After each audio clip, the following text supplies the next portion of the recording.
TNI itu kan termasuk benteng terakhir perlawanan terhadap PKI ya, dengan ideologi komunismenya itu selain umat Islam. Jadi memang dua ini yang tadi jenengan sebutkan itu ya, TNI dan umat Islam itu paling berada di garda terdepan. Nah, Panglima menyatakan bahwa dia taat hukum, ya, bolak-balik kan itu taat hukum, taat konstitusi gitu ya. Terutama berdasarkan TAP MPRS nomor 25 tahun 1966 itu, yang sebenarnya memang yang dibubarkan itu adalah PKI. Ya, ini ada dua nih, PKI dan segala organisasi yang berafiliasi atau seasas. Ini yang disebut dengan underbow. Ini dibubarkan, jangan lupa itu. Jadi bukan hanya PKI yang dibubarkan, tapi underbow-nya itu dibubarkan. Nah. Baik.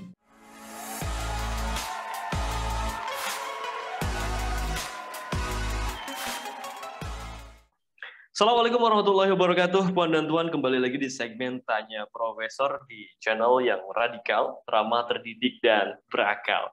Dan seperti biasa sudah ada di samping saya Prof. Suteki. Assalamualaikum, Prof. Waalaikumsalam warahmatullahi wabarakatuh.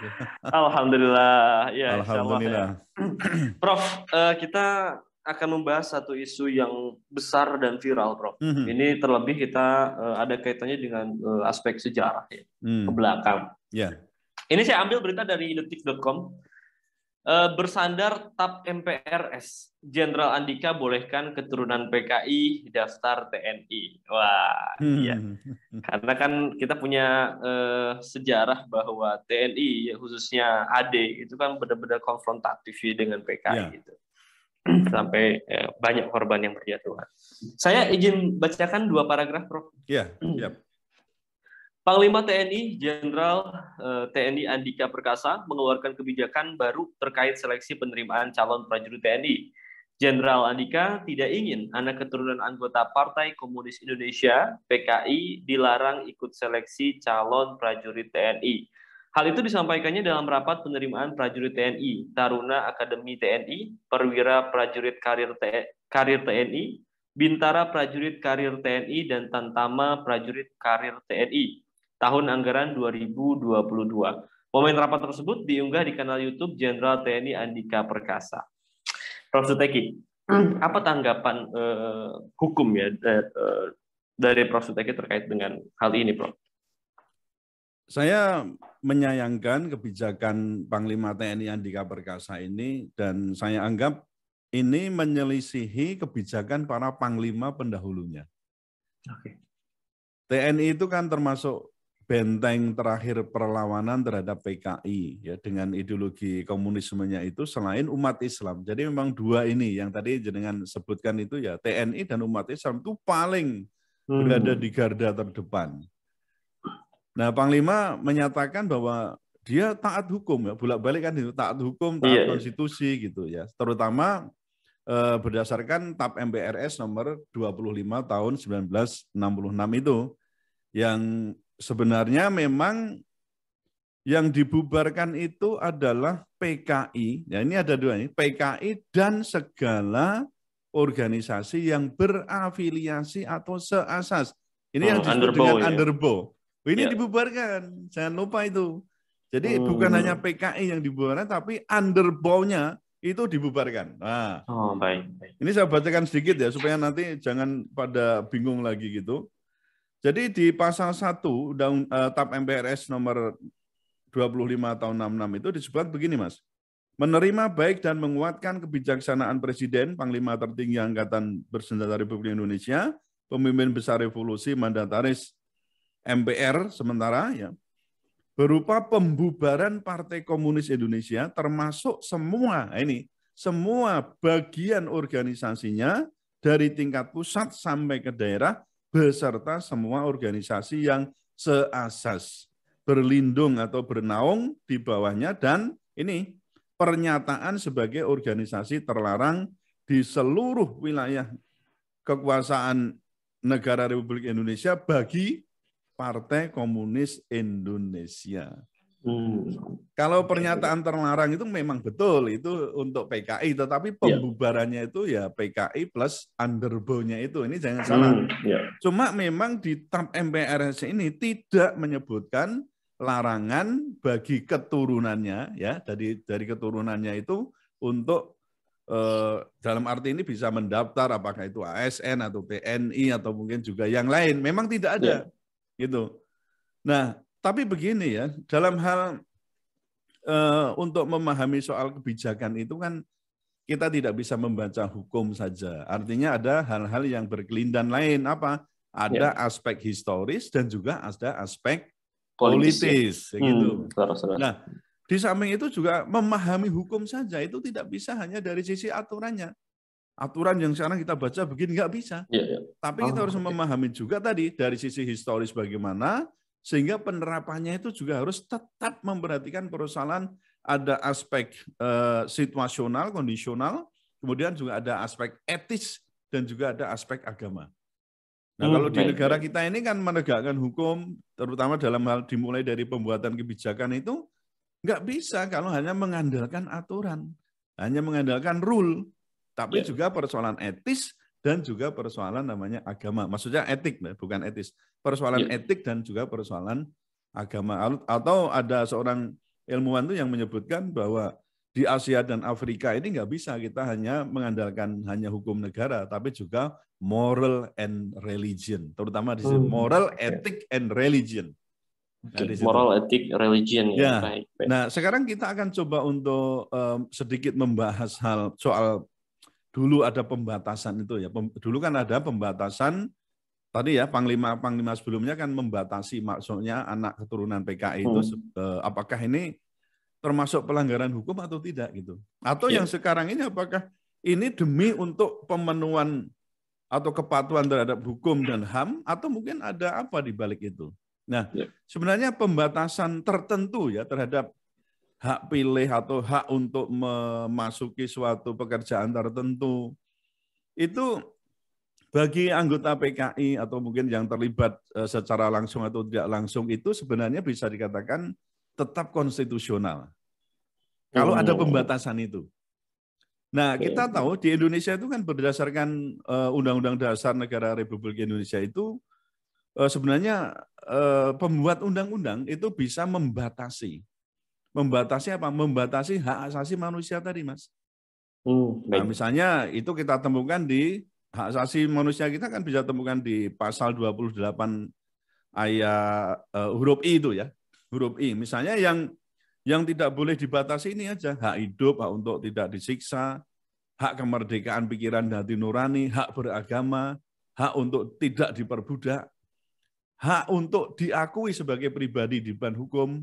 Lalu ada lagi hak untuk tidak dituntut atas dasar hukum yang berlaku surut. Ini saja yang sebenarnya yang tidak boleh dibatasi. Tapi pembatasan terhadap hal-hal lain itu memang dimungkinkan karena memang HAM itu bisa dibatasi dengan hukum dan juga termasuk agama. Ini yang harus kita pahami di sini. Nah, kemudian kalau misalnya terkait dengan yang dulu ya, kebijakan yang dulu itu juga bisa dikatakan itu tidak melanggar hak hukum dan juga tidak melanggar hak asasi manusia. Karena memang itu boleh dibatasi. Ketika memang situasinya itu ya ada indikasi apa ya, ada intensitas peluang penyebaran paham ideologi atau ideologi komunisme itu dan termasuk PKI-nya gitu ya, mungkin bisa bangkit kembali, itu ada peluang besar. Ya istilahnya ini pembatasan yang sifatnya situasional gitu loh. Nah, mungkin para penyelenggara negara terutama yang betul-betul dulu itu berhadapan dengan PKI ya, dengan segala gerakannya itu memikirkan wah ini terutama di Undang-Undang Pemilu kan waktu itu tetap ada pembatasan kan untuk terutama untuk hak dipilih, terutama itu kan dibatasi, itu nggak bisa menjadi anggota DPR atau DPRD ya, itu tidak memang dibatasi di situ. Nah, tapi kemudian kan ada putusan MK yang membolehkan itu, nanti yang saya sebutkan salah satu putusan MK itu termasuk memoderasi apa namanya komunisme. Baik. Jadi prinsipnya di sini saya ingin mengatakan bahwa pembatasan terkait dengan hak ya, hak asasi manusia yang itu memang bisa dibatasi itu tidak ada masalah karena memang negara-negara lain yang namanya demokratis pun dan juga menjunjung HAM pun itu juga melakukan pembatasan hak politik. Nah, misalnya apa? Jerman ya dengan istilahnya itu denazisasi misalnya. Lalu Amerika Serikat juga terkait dengan persoalan terorisme tentang Al-Qaeda. Meskipun ini ada gerakan kebijakan untuk anti Islamophobia, tapi ini saya yakin tetap mereka itu sangat hati-hati. Dan kalau bisa kan upaya itu adalah upaya untuk pencegahan. Nah, jadi begitu Mas, pembatasan masuk ke TNI itu sebenarnya tidak bertentangan dengan hukum dan HAM serta prinsip negara demokrasi. Nah, baik. Satu tadi yang saya catat itu bahwa dalam melihat suatu itu konstitusional atau enggak itu tidak bisa lepas dari aspek historis dan politis itu ya, Prof. Ya, betul. Baik. Ya, Prof. Sebetulnya apa sih yang ditakutkan Prof. Suteki, Prof? Ketika misalkan taruhlah keturunan PKI itu ada di tubuh TNI. Ya, bangsa yang besar itu kan bangsa yang tidak pernah mengabaikan sejarahnya. Kalau Pak Karno bilang itu ya jas merah itu ya, yang sering kita sebutkan itu. Ada seorang ahli strategi militer Israel, itu namanya Moshe Dayan itu yang menyatakan bahwa suatu bangsa tidak akan bisa bangkit kembali ketika satu tidak peduli dengan sejarahnya. Nah, lalu yang kedua tidak memiliki perencanaan yang matang dan detail, melainkan ya sifatnya itu hanya spontanitas dan tidak detail. Lalu yang ketiga tidak memiliki literasi tinggi. Istilahnya itu malas baca itulah ya. Nah, bangsa ini bangsa kita ini telah mengalami masa-masa yang saya kira jatuh bangun lah ya. Pahit getirnya kita sudah mengalami terus, tapi beberapa kali kita itu tetap seolah membuka peluang untuk kepahitan itu berulang kembali gitu. Nah, komunisme itu kan pernah mengejawantah ke dalam PKI. Dan telah terbukti melakukan makar kudeta, baik ya terhadap Pancasila maupun kekuasaan pemerintahan yang sah. Nah, namun kini kok ada upaya untuk saya katakan untuk melunakkan gitu loh ya. Moderasi istilahnya atau melunakkan atau membuat seolah-olah itu pengaburan terhadap bagaimana keradikalan dan revolusionernya PKI itu.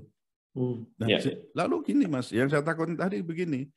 Misalnya kita itu tidak waspada, pasti ideologi yang jelas bertentangan dengan ya sebagian anak besar ya anak bangsa terutama Islam pun ini kan bertentangan dengan kaum nasionalis juga bertentangan itu ada potensi untuk apa? Bangkit kembali. Melalui apa? Ya tadi kebijakan-kebijakan yang mungkin secara langsung tidak kita sadari bahwa itu merupakan kegiatan atau kebijakan atau putusan yang sifatnya itu memoderasi keradikalan atau revolusionernya komunisme itu. Nah, dan kita kan sadar betul ya bahwa ideologi itu kan tidak pernah mati.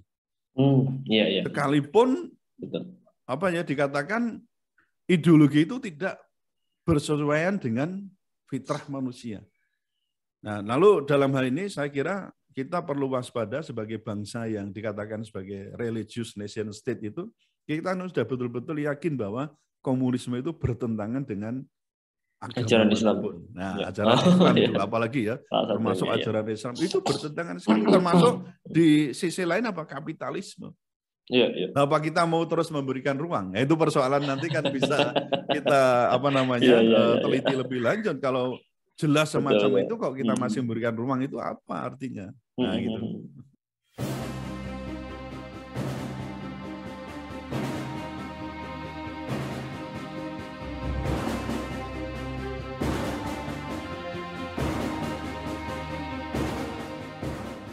Oke, baik. Menarik ya, Prof.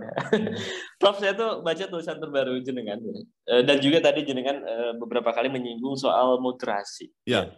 Kaitan antara dibolehkannya keturunan PKI masuk TNI itu dikaitkan dengan moderasi. Sebetulnya yang dimaksud moderasi itu seperti apa, Prof, yang jenengan maksud?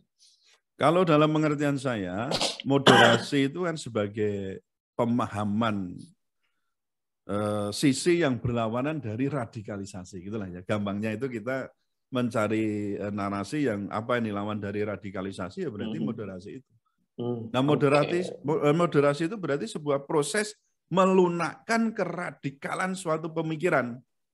Ya, itu apakah itu, dan termasuk di sini ada sikap dan juga tindakan melalui berbagai sarana narasi maupun keputusan konkret. Nah, itu yang kita sebut dengan namanya moderasi. Nah, komunisme itu kan tadi saya sebut sebagai paham yang radikal, revolusioner.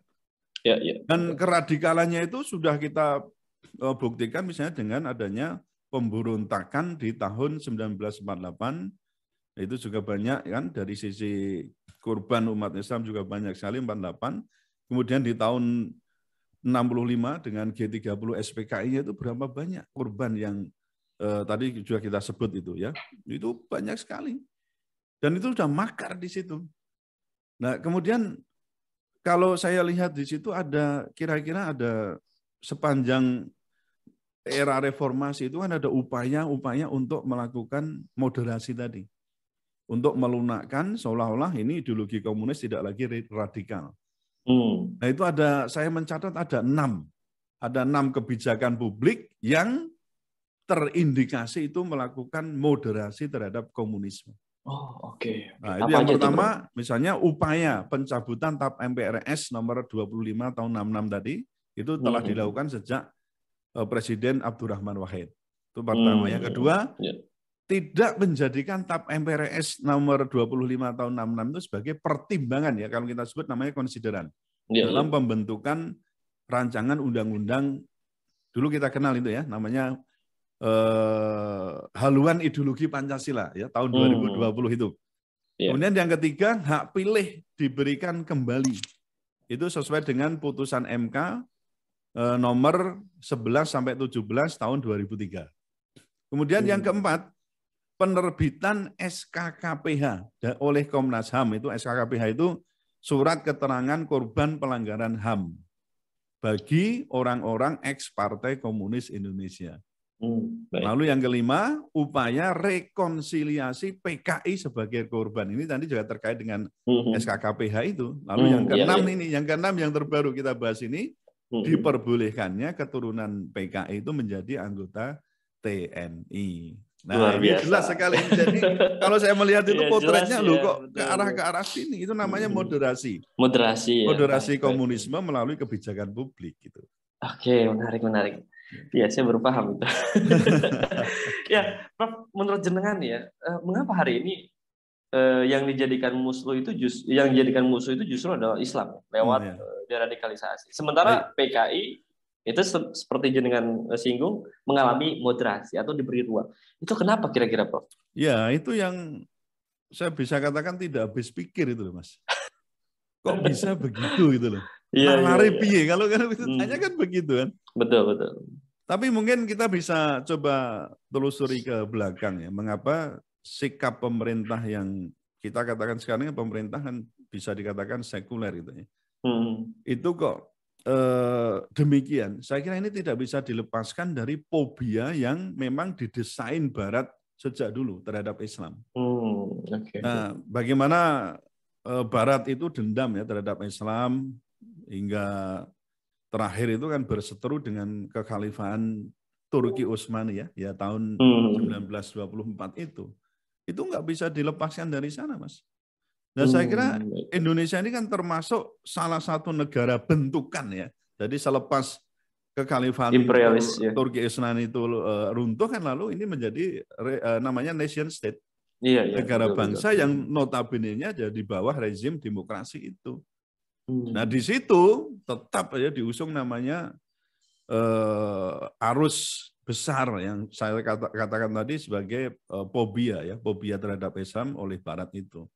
Belum lagi kalau di dalam negeri adanya dugaan-dugaan yang ada pemberontakan, ada DI, TII, pernah ingat ya Mas, ada PRRI, Pormesta, kemudian ada yang sampai sekarang masih terus diangkat itu persoalan NII kan, negara Islam Indonesia itu. Belum lagi terkait dengan persoalan jaringan terorisme. Apakah itu JI, ISIS, ya kan, Al-Qaeda dan seterusnya. Nah, Maka dari sisi historis tampak sekali bahwa terkesan umat Islam itu kan selalu terkait ya, atau dikait-kaitkan maksudnya, dikaitkan dengan persoalan pemberontakan dan juga aksi-aksi terorisme. Nah, sementara oleh pemerintah sendiri atau oleh penguasa itu seringkali juga dikembangkan sebuah teori bahwa terorisme itu berasal dari radikalisme kan itu. Nah, akhirnya apa? Radikalisme diarahkan ke Islam dan sekaligus apa? Diburu. Sementara kalau kita lebih cermat lagi, sebenarnya radikalisme itu kan nomenklatur yang tidak jelas. Saya sering mengatakan itu adalah obskur dan lentur. Tergantung siapa itu yang akan menggunakan.